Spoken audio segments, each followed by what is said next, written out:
Picture a misty dawn in a Bulgarian valley, the year 1550. A boy of 12 wakes to the familiar rhythm of sheep bells echoing through the hills, the scent of warm bread rising from his mother's hearth, and the steady presence of a father whose roughened hands guide his every step. These small rituals have always promised safety. But on this morning, the sound that shatters the valley is not the bleating of sheep, it is the thunder of hooves. Every villager freezes. They know too well what the hooves mean. The Sultan's collectors have arrived. The father's face drains of colour. The mother's clay jug crashes to the ground. These are not merchants or travellers. They are agents of empire, arriving with scrolls, lists, and a practiced gaze that weighs children as though they were livestock. When one finger extends toward the boy, his world collapses. His mother falls to her knees, begging in frantic words the officials do not even bother to understand. His father stands silent because silence is the only choice between surrender and slaughter. The boy is pulled away, shoved toward the cart that will take him from everything he has ever known. Promises are whispered. He will serve the Sultan. He will rise to greatness. This is an honor. But the boy hears none of it. All he hears are his mother's sobs fading as the cart jolts forward, carrying him away from the valley, away from his name, away from his life. What has just taken place was known as devşirme, the Ottoman child levy. Every few years, officials scoured Christian villages across the Balkans, selecting the strongest, brightest, and most beautiful boys. Families knew the ritual well. It was both dreaded and inevitable, the machinery of empire reaching into their homes. For some, it meant prestige if their son rose to high office, but for most, it meant unbearable grief. Few ever saw their sons again, except in dreams and prayers. The cart rumbled on, each creak of its wheels marking the boy's first lesson in empire. What belonged to the Sultan could not be contested. His small wooden cross, the last gift pressed into his hand by his mother, felt suddenly heavier than his own body, a fragile link to a world already slipping away. He clutched it as if it were life itself. As the countryside unrolled behind him, his mind swirled with questions. Would he ever see home again? Would his parents survive his absence? Would he even remember their faces in years to come? History tells us that most never did. For many children taken in the devşirme, the image of their mothers weeping in the dust was the last memory they carried of their family. The Ottomans justified this practice as a system of order, of opportunity, even of advancement. To them, these boys were raw clay, to be molded into soldiers, administrators, or servants of the Sultan. Yet for the children themselves, it was nothing short of abduction cloaked in ritual. Imagine being told that your body, your future, your very soul, now belonged to a world you had never even seen. The road to Istanbul stretched endlessly, and with each passing mile, the boy began to sense that the life he had lost was already becoming a memory, fragile, slipping, impossible to hold. Ahead lay a city he could not yet imagine, and behind him lay a valley whose mist would never again feel like home. This was only the beginning. The horrors awaiting him behind palace walls would make him long for those simple mornings, when the sound of sheep bells was the loudest noise his heart ever had to bear. The journey that followed was nothing like the soft hills and gentle valleys of his homeland. For weeks the boys were herded across mountains and plains, walking until their feet bled, their lips cracked from thirst, their bodies hollowed out by hunger. At night they slept in the open or under makeshift shelters, pressed together for warmth, listening to the wind rattle through the trees like a ghostly chorus. Some cried quietly, stifling their sobs in the dark. Others stared blankly at the stars as though they might find escape somewhere in the heavens. The guards did not tolerate weakness. Any boy who faltered, who stumbled too many times, or who let illness drag him down, was left behind without pity. The boy soon learned that mercy was absent here. Each morning when they formed into lines, he counted the gaps where familiar faces had once been. One such gap belonged to a boy from a Greek fishing village, older than him, named Nikos. Nikos had whispered on the third night that he was going to run. He almost made it to the tree line before the guards dragged him back.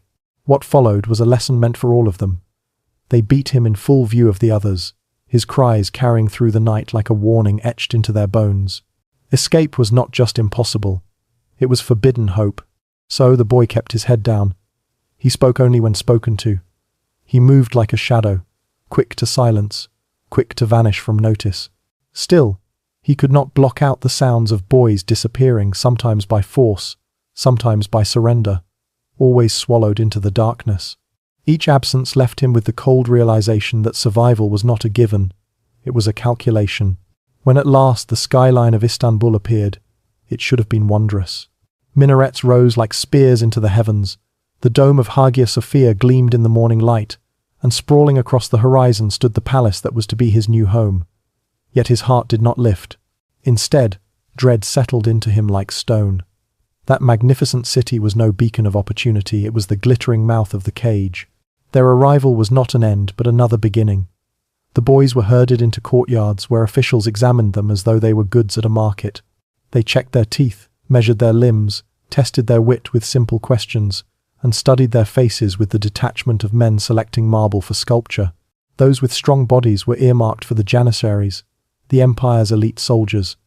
The brightest and most beautiful were separated for palace service, the so-called privilege of the Enderun School. The boy was chosen among the latter. He did not understand why the officials smiled at him, only that their smiles chilled him more than the winter wind.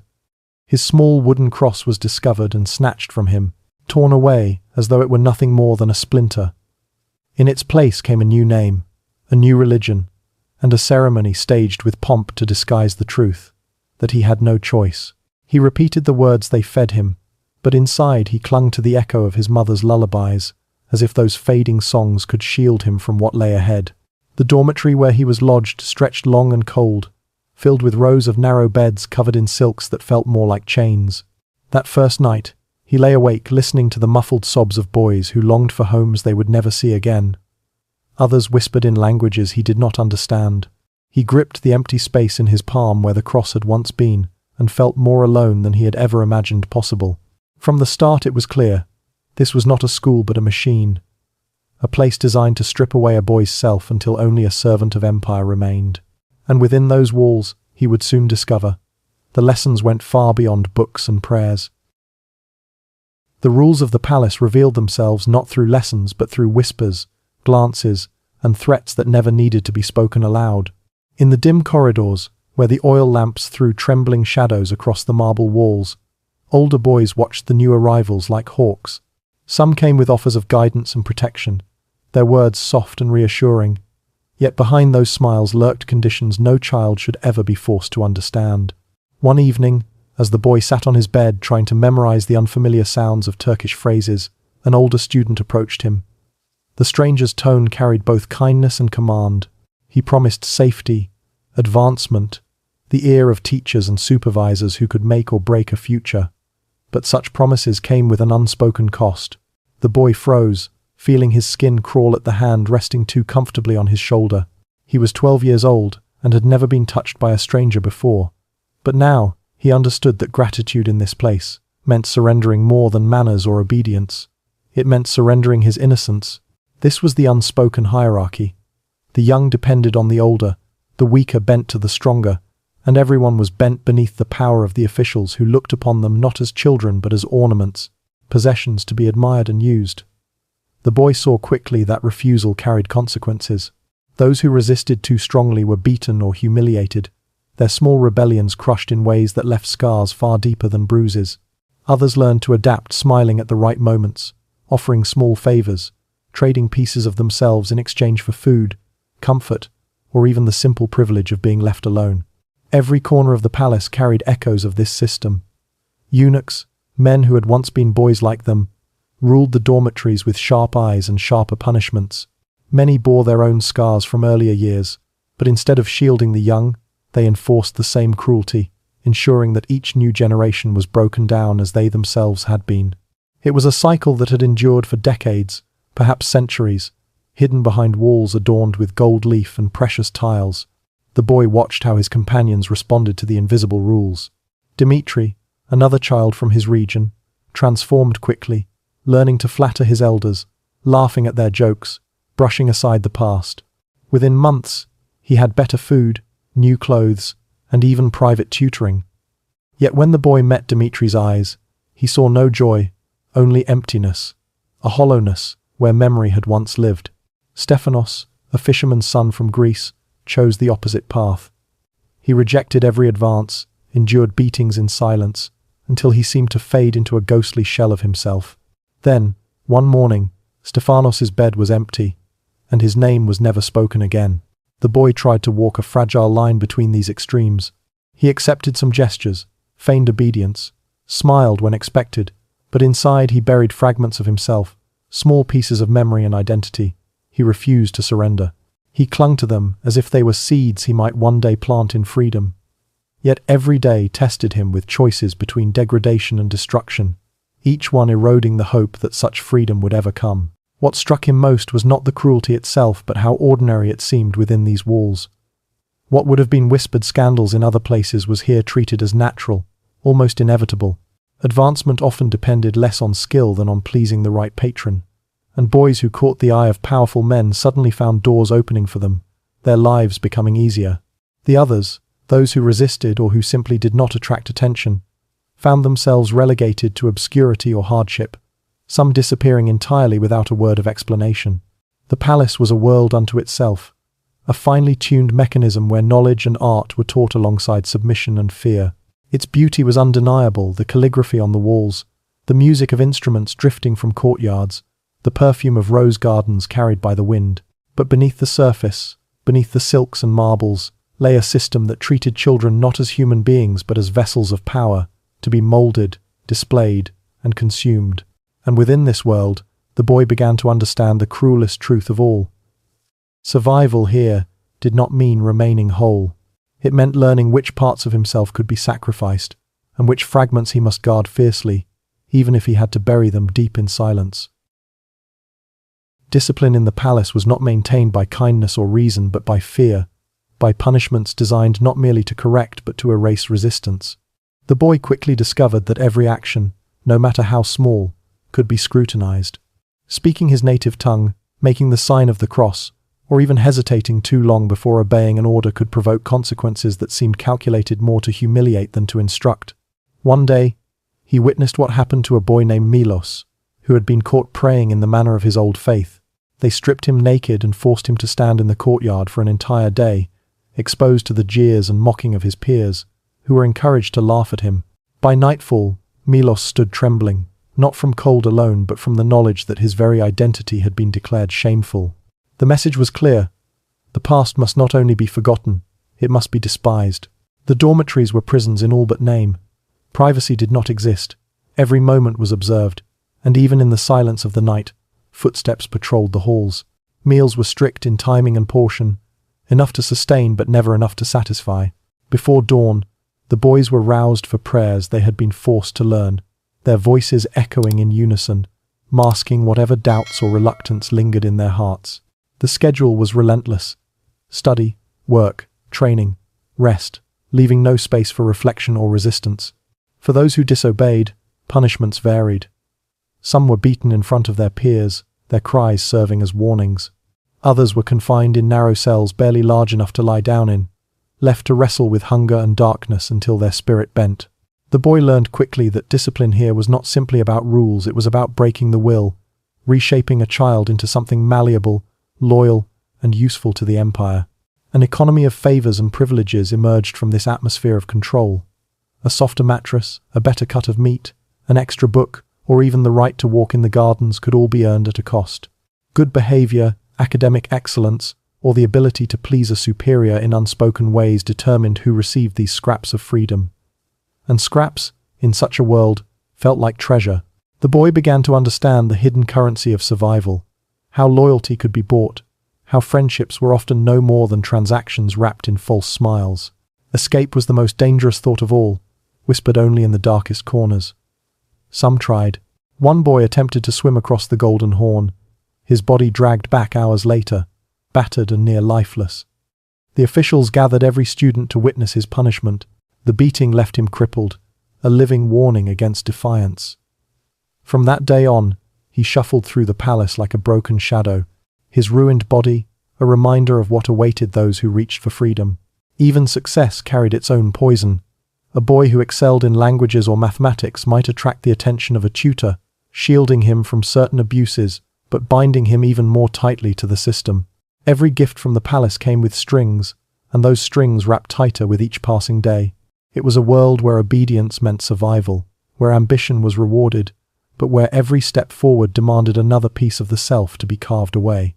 The boy, watching all of this unfold, came to realize that the palace was not just teaching him how to serve. It was teaching him how to live in chains without seeing them, how to smile while enduring humiliation, how to bury fragments of his old self so deeply that one day even he might forget they had ever existed. Years passed, and the boy who had once clutched his mother's wooden cross now carried himself with the poise expected of an imperial servant. His back was straight, his Turkish flawless, his eyes trained never to reveal more than what was safe. He had learned to calculate every word, every gesture, weighing them like coins before spending them. The palace had taught him astronomy, mathematics, and languages. Yes, but more than that. It had taught him silence, obedience, and the art of wearing a mask. When the time came, the most capable students stood before their superiors in a ceremony known as chukma. This was graduation, though it was unlike anything the boys of Europe might imagine. Here there were no cheers of proud families, no celebrations of independence. Instead, it was the quiet sorting of young men into roles that would bind them to the empire for the rest of their lives. Some were assigned to military service, becoming janissaries, the iron fist of the sultan's will. Others, those whose intellect and charm had been most carefully cultivated, stepped into the world of bureaucracy, diplomacy, or palace administration. Our boy was among those chosen for administrative duty. On the surface it seemed a triumph. He could now walk the palace halls not as a trembling child but as a man of learning, able to converse with scholars, negotiate with officials, and advise on matters of state. Yet beneath this elevation lay a truth that haunted him. The men who guided him now had once been boys like him, shaped in the same furnace of fear and compromise. He could see it in their eyes, the way they averted their gaze at certain memories, the way they enforced the rules without hesitation, as though punishing others might erase the punishments they themselves had endured. This was the cruelest legacy of the system. Victims became its enforcers. Those who survived longest did so by stepping into the role of predator, by participating in the very mechanisms that had scarred them. In doing so, they preserved the cycle, passing it on to the next generation of boys brought screaming through the palace gates. To resist meant destruction, to submit meant perpetuation. The choice was as stark as it was devastating. Some of the graduates rose to extraordinary power. Viziers who commanded armies, governors who ruled provinces, diplomats who spoke for the empire in distant courts. Many of them had begun as children torn from their families. They carried with them sophistication, skill, and an unshakable loyalty to the Sultan. Yet loyalty was often born not from love but from fear, from years of conditioning that had tied their survival to the empire's survival. Others bore their scars more visibly. Soldiers who became merciless on the battlefield, administrators who clung obsessively to order and discipline, men whose lives outwardly glittered with success but inwardly were hollowed by memories they dared not speak aloud. The boy, now a young man, felt this contradiction growing inside him. The empire had given him knowledge and opportunity, but every achievement was poisoned by the cost at which it had been bought. At times, he recalled the quiet valleys of his homeland, the smell of sheep's wool and fresh bread, the warmth of his mother's voice. These memories came less often as the years passed, blurred by the life he had been forced to live. But when they did appear, they struck like a blade, reminding him of all that had been stolen. And with that reminder came the haunting question: had he become one of them now? A cog in the same machine that had devoured his childhood? This was the paradox of his survival. He had escaped death, but in doing so, had been remade into an instrument of a system that thrived on consuming boys like the one he had once been. By the time the 17th century bled into the 18th, the system that had shaped him and thousands of others began to show cracks. Europe was changing. New weapons, new armies, new philosophies crept across borders like an unseen tide. The janissaries, once the terror of Europe, struggled against modern artillery and shifting strategies. The palace schools, once the empire's pride, no longer seemed the unrivaled engines of power they had been. And slowly, almost imperceptibly at first, the practice of gathering children from the villages began to wane. But for the boys who had already passed through those gates, reform came far too late. No decree could give them back their stolen childhoods. No treaty could restore the innocence buried beneath silk sheets and marble corridors. The empire might have needed fewer palace servants, but the men it had already made continued to live out their lives, carrying scars the outside world never saw. Some tried to bury the past beneath power. A few rose to astonishing heights, grand viziers who shaped the fate of millions, governors whose names filled official decrees. They wore brocade robes, dined on delicacies, and wielded authority that once would have seemed unimaginable. Yet beneath the glitter, memories lingered. In private, in the pauses between audiences, they sometimes heard echoes, the cries of a boy beaten in the night, the soft sobs muffled in pillows, the sound of chains disguised as silk. Others never escaped the shadows at all. Soldiers hardened into cruelty, their hands quick to strike because once they had learned that only violence protected them. Officials who clung to rules with fanatic zeal, mistaking obedience for safety, and many more who slipped into obscurity, their names recorded only in dusty registers, their fates unknown. The empire itself spoke of the palace schools with pride. Official chronicles praised their discipline, their order, their ability to transform wild village boys into polished servants of the state. Historians of the court wrote of sacrifice and refinement, claiming that from this crucible emerged the empire's finest men. But the truth known to the boys themselves was far darker, that their sacrifice had not been noble but coerced, their refinement purchased at the expense of their very selves. When European visitors stepped into the palace, they sometimes caught glimpses of this hidden world. A Venetian ambassador wrote uneasily of the fondness officials displayed toward their young attendants. A French diplomat described boys gliding through the halls, dressed in silks and jewels, their downcast eyes betraying a fear the grandeur could not conceal. These outsiders sensed something was wrong, though they could not see the full machinery behind the glitter. For the men who had lived it, the memories were inescapable. Even as the system declined, even as the empire changed, the lessons of the palace never left them. They had been taught to survive by sacrificing pieces of themselves. They had been molded to obey, to charm, to calculate, to bend, and while the empire's needs shifted with time, the damage within them was permanent. The boy who had once been dragged from his village now looked back as a man, seeing both the brilliance and the brutality of the world that had made him. He knew the palace had given him education, languages, the ability to move among emperors and ambassadors, but it had also carved scars into his soul that no learning could erase. And he knew he was not alone. Thousands of others had walked the same path, their voices silenced, their stories scattered, their pain woven invisibly into the very fabric of the empire's golden age. Today the palace still stands, its domes glinting under the Istanbul sun, its courtyards echoing with the footsteps of tourists who wander in awe at the marble floors and painted tiles. They marvel at the intricately carved doors, the chambers where the empire's elite once lived, the treasures displayed in glass cases. Guides speak proudly of the school that trained generations of administrators and generals, of the refinement and brilliance that flowed from these halls. But the walls themselves know another story.